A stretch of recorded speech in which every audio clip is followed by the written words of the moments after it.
What was supposed to be a quiet, respectful burial for beloved actor and singer Menglong has turned into one of the most emotionally charged controversies since his shocking death last month.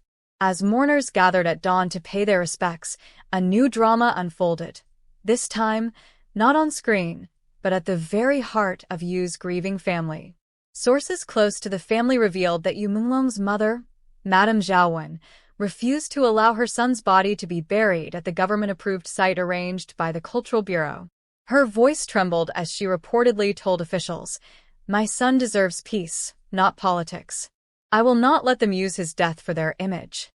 Those words, captured on a muffled phone recording now circulating on Chinese social media, have ignited a firestorm online, reopening old wounds and fueling a wave of speculation about what really happened in the days leading to Menglong's tragic fall from the 9th floor of a Beijing hotel. The burial site dispute. According to official plans, Menglong was to be laid to rest in the Baoying Memorial Garden, a resting place often reserved for prominent cultural figures. Yet, the decision came not from the family but, reportedly, from higher authorities, a move that many saw as an attempt to preserve the state's image following the explosion of rumors and public outrage over Yu's mysterious death. But Madame Zhao saw it differently. "She stood her ground," said a family friend who attended the meeting with city officials. She said Menglong wanted to be buried near his grandfather, in their hometown of Hunan. The government said it was better for the public image if his grave remained in Beijing, but she refused. The confrontation allegedly turned tense. Multiple eyewitnesses claimed that a black car arrived outside the mortuary shortly after the argument, and plainclothes officials were seen speaking with Yu's uncle. When reporters later tried to question the family, they were ushered away without answers. A mother's fury. Online, Madame Zhao's rejection of the official site has been praised as an act of courage, a mother's desperate stand against control and silence. On Weibo, hashtags like #LetYouRestInPeace and #MotherZhao trended for hours before being restricted. In a now-deleted post, one user claimed to have seen Madame Zhao being escorted away from the burial grounds, shouting through tears, "You used my son when he was alive, and you're still using him now that he's gone." Another witness described the moment as unbearably painful. "She walked beside the coffin with her hand on it the whole time," the witness said. Her eyes were swollen, her face pale. It wasn't grief alone, it was fury. The last-minute change. By afternoon, an unconfirmed report began circulating that Menglong's body was moved quietly from the Beijing site to a private location outside the city. The truck carrying the coffin reportedly left under escort at 2 p.m., taking a road seldom used for public transport. An insider close to Yu's management, who spoke under condition of anonymity, said, "The new location hasn't been disclosed. Only the mother and one or two relatives know." Even some of the staff who handled the transport said the documents were sealed. The secrecy surrounding the burial has only deepened the sense of unease among fans. Many are asking, if the death was truly accidental, why the fear of transparency? Rumors of political interference. The tension around Menglong's funeral echoes the broader unease surrounding his sudden death. Authorities declared it an accidental fall due to intoxication, yet the inconsistencies, from missing CCTV footage to deleted WeChat logs, have left the public unconvinced. Now, with the burial dispute, many online believe there's more to the story. Why would the government insist on the burial site if it was just a simple accident? One commentator asked on Douyin. They want to control the narrative even after death. Another added, "First they took his life. Now they're trying to take his memory." While such claims remain unverified, their rapid spread has once again placed the Chinese entertainment industry and its tangled ties with politics under scrutiny. Emotional fallout among fans. Outside the memorial site, thousands of Menglong's fans gathered in candlelight vigils, holding posters, singing his songs, and demanding answers. Many of them wept when the coffin was moved. Some knelt, whispering prayers through their masks. "We don't know where he'll rest," said one young woman holding a framed photo of Yu. "But wherever he is, we'll make sure his voice is never silenced." Videos of the gathering have gone viral across platforms, though many were swiftly removed by moderators. Still, Fragments remain, shaky clips showing fans chanting Yu's name as the hearse rolled away into the fog. The leaked statement. Hours after the burial dispute, an alleged internal memo surfaced, supposedly sent from a Beijing municipal office. It outlined public image considerations and mentioned that the state would ensure the resting site aligns with cultural preservation standards. If authentic, it suggests that the burial site decision was less about honoring Yu and more about optics. The memo has since been labeled as forged by officials, yet no further clarification has been issued. Meanwhile, journalists attempting to verify the leak have been met with silence. One source from the Beijing Times said they were told to stop digging for everyone's safety. What comes next? As of this morning, no official confirmation has been made regarding Yu Menglong's final resting place. His family has gone quiet, and security has increased near both rumored burial locations.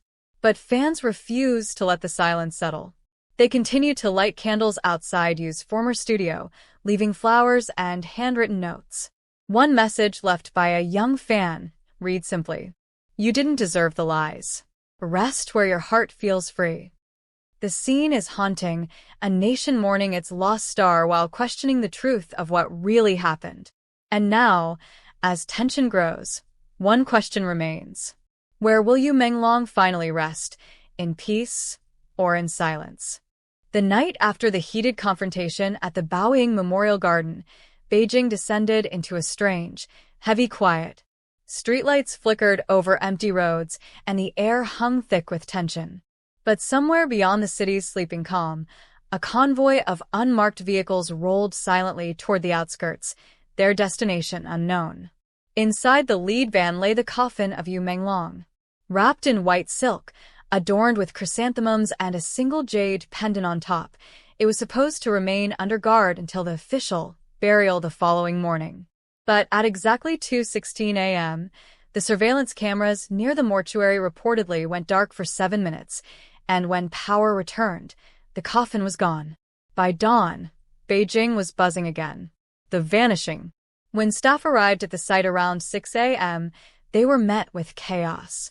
The main gate lock was broken, and 2 guards claimed they'd been ordered to step aside by men presenting sealed government IDs. Their story was conflicting, but one detail was clear. Yu Menglong's coffin had vanished without authorization. Officials quickly moved to contain the story, labeling it a logistical misunderstanding. But witnesses nearby saw something different, a line of vehicles heading toward the highway leading south. One gas station attendant recalled seeing a white funeral van followed by a black SUV with tinted windows. "They looked nervous," he said. The woman in the front seat kept crying. She had her hand on the glass, as if she didn't want to let go.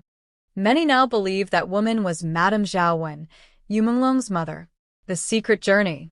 For nearly 12 hours, no one knew where she had gone. Rumors spread faster than wildfire. Some said she was detained, others that she had fled to Hunan, Yu's birthplace. Then, late that evening, a voice message surfaced online. It was shaky, emotional, and unmistakably hers. "They won't let my son rest. They turned his death into a stage, his funeral into a spectacle. But I'll take him home, even if I must walk the whole way alone." The recording, which spread across Weibo and Telegram channels before being taken down, broke millions of hearts. Fans wept openly online. Others accused the authorities of chasing headlines over humanity. By the time the clip vanished, the phrase "take him home" had become a rallying cry across fan pages. The chase. Around midday, traffic cameras in Hunan's countryside reportedly picked up the same funeral van traveling along an old rural route, far from the main expressway. Eyewitnesses described seeing it pass through a deserted village, escorted by 2 men in plain black suits. One farmer told reporters, "I saw a woman sitting in the back, holding something wrapped in silk. She looked peaceful, but her eyes said everything." Within hours, the area was flooded with journalists, drones, and plainclothes security officers. Yet when they arrived, the van had vanished again, leaving behind only a trail of tire marks leading into the hills. The hidden resting place. By nightfall, whispers began circulating among locals. Some said the coffin had been buried quietly near an old temple that overlooked the Xiang River, the same place where Menglong once filmed his first indie project before fame found him. Villagers claimed to have seen candlelight flickering in the woods, heard faint weeping, and smelled incense that lingered until dawn. "She came alone," said one elderly man who lived nearby. "No cameras, no police, no officials. Just a mother and her son. She dug into the earth with her own hands." Whether the story is true or embellished hardly matters anymore. The imagery alone has captured hearts worldwide. For many, it symbolizes rebellion, grief, and a mother's fierce love triumphing over power. Media blackout. By the following morning, Chinese news outlets were ordered to cease coverage of the incident. The Cultural Bureau issued a short statement saying, "Arrangements are being made in accordance with family wishes." But the statement only fueled more speculation. Foreign outlets began picking up the story, framing it as a struggle between personal mourning and state image. Fans across Asia started lighting candles in front of Yu's photos, calling the movement #PeaceForMenglong. In Hong Kong, an emotional crowd gathered outside a cinema where one of Yu's films was playing. When his final scene appeared, they stood in silence, some whispering, "He's home now." Inside the family rift, back in Beijing, tension within Menglong's family deepened. Insiders claimed that his uncle had initially sided with the officials, believing a state burial would protect the family's reputation. But Madame Zhao's defiance divided relatives. Some saw her as a hero, others as reckless. "She's grieving, yes," one cousin reportedly said, "but this has become dangerous. She's challenging people who don't like being defied." Indeed, several Weibo accounts associated with Yu's relatives disappeared overnight. Even his fan club's main administrator posted a final message before vanishing. "We'll keep quiet now, but we won't forget what she did." A mother's vow. 3 days later, a handwritten letter appeared on a Hunan-based fan forum. It was signed simply, "A Mother." The ink was uneven, the paper torn, but the words carried weight. "My son's soul belongs to no one but heaven. They can erase his name, but not his light. He is free now, far from the cameras, far from the noise. Don't come looking for his grave. Just remember him when the wind moves through the mountains." No one could confirm the letter's authenticity, yet readers believed every word. It felt like something only a mother who'd lived through that pain could write. The aftermath. Weeks have passed since the disappearance of the coffin, yet authorities remain silent. No official location for Menglong's resting place has been confirmed, and public records list his burial as pending. But across the internet, fans continue to tell their own version of the story, that he now lies somewhere quiet, surrounded by the hills and rivers he loved, watched over by the woman who refused to let power claim him. Artists have begun drawing illustrations of Madame Zhao carrying her son's coffin through misty fields, her figure draped in white, her steps unshaken. Others compose songs inspired by her defiance, melodies that blend grief with hope, silence with strength. The final scene, and in that haunting imagery, perhaps the truth lives on. A mother, standing before a fresh mound of earth, whispers through her tears, "They took everything from you, Menglong. But your peace is mine to protect." As the wind rises and the mountains echo her voice, the camera of the mind fades to black, leaving only the sound of soft rain falling over the soil of a son finally laid to rest, away from the lights, the noise, and the politics that once consumed him. For fans, it's not just a rumor, it's the ending they needed. A quiet victory of love over control. A final act of rebellion. And perhaps the truest peace Menglong could ever have.